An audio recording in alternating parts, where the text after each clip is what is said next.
Hi there, Roy families. I know that a lot of your kids didn't get a chance to get to the library to get a bunch of books before school got closed. And that's a real problem now that you're stuck at home and they may be short on reading material. The great news is that I am here today to tell you about this really cool online library that is available to all Bethel students.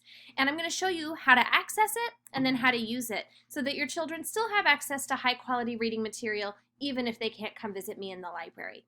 So first of all, here's how you access it. You're going to want to go to this website, which has been linked. Once you click on that, it will take you straight to the website and you'll need to log in using the usernames and passwords that you can see on your screen. The one problem is that these are generic usernames and passwords. They are not specific to your child, so no settings will be saved. No books that get added to bundles or favorited will be saved. The access is universal, so just keep that in mind.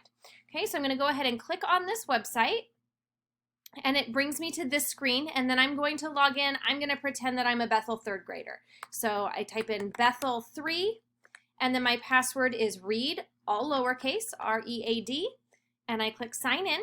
And it brings me to the home screen. Now it's showing some progress here because some Bethel School District third graders have been logging in and reading through MyON.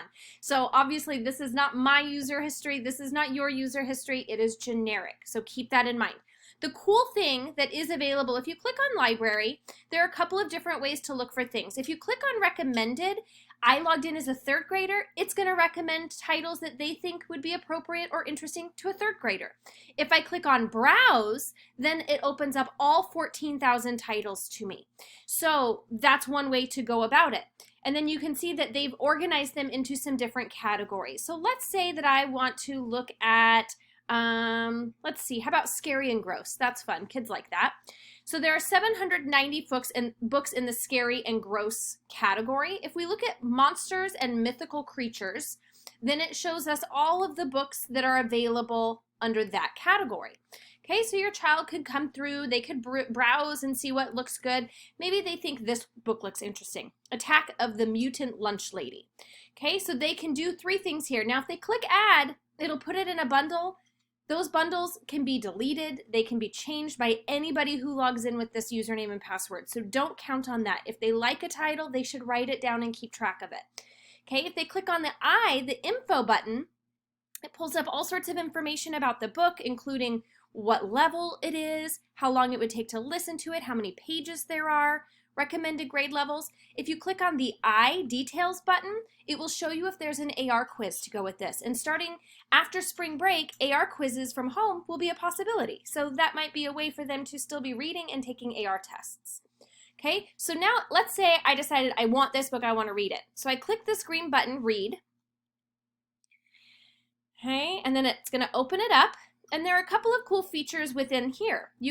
There's a built-in dictionary, so if a word pops up that your child doesn't know, they could type it in, search up that meaning.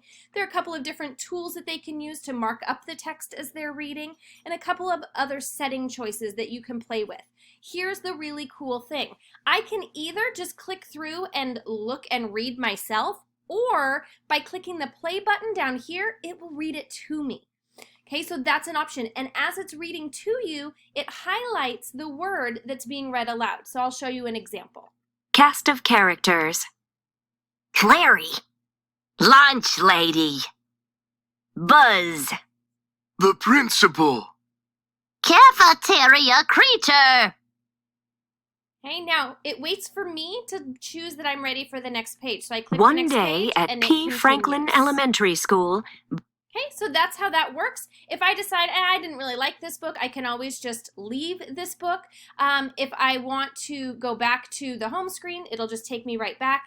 I just want to remind you that nothing gets saved. Nothing is personalized on this. So if your child adds something to a list or starts a book and then gets interrupted, it's going to be really, really important that they make a note, write it down, be sure of what page they're on so that the next time they log in, they can find that book again and continue reading. If you have any questions, make sure to reach out to me via email at metaylor@bethelsd.org.